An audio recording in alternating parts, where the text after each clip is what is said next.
organisms that have been funded by the NIH and also JDF. One is Immune Tolerance Network, one is TrialNet, and Novo Nordisk will work together with these organisms because of the centers they have where they can monitor the patients very well and give these vaccines, and also the immune monitoring safety.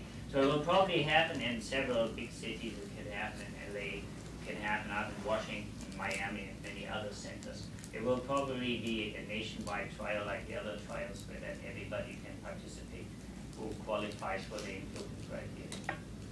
What would the qualification be? So the trials will be done in 2 steps, like probably most diabetes trials in the future will be done. The way we envision this, one is a step where after recent onset diabetes, and maybe in some adults with established diabetes, the safety of the vaccine is evaluated just to make sure that there's no untoward side effects of losing C-peptide or beta cell function faster. Now this has never happened before, but this is still something that, of course, for any new entity has to be done. These trials are shorter, they may be 6 months, a year, and it gives you safety, biomarkers, and some idea of efficacy.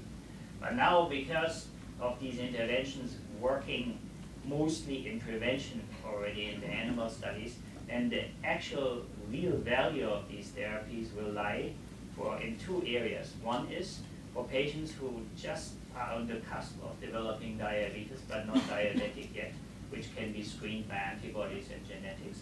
And also in conjunction with these transplants of the beta cells that are new from stem cells, but as a patient you will be sensitized towards. And there also these antigenic vaccines will probably be very helpful to make, hopefully, is the thought, capsules like ViaCyte's capsule last longer.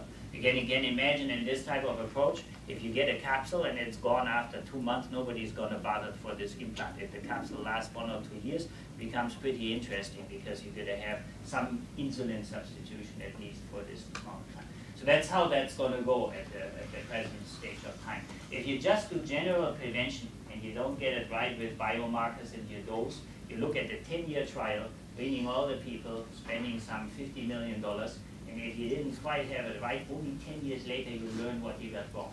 So that's why this stepwise approach is going to be important, so that you can learn in recent onset disease how this needs to be optimally tuned and rapidly, so you don't waste 10 years to go back and say, now we have to do another 10 years and another 10 years to start tuning the whole method, right?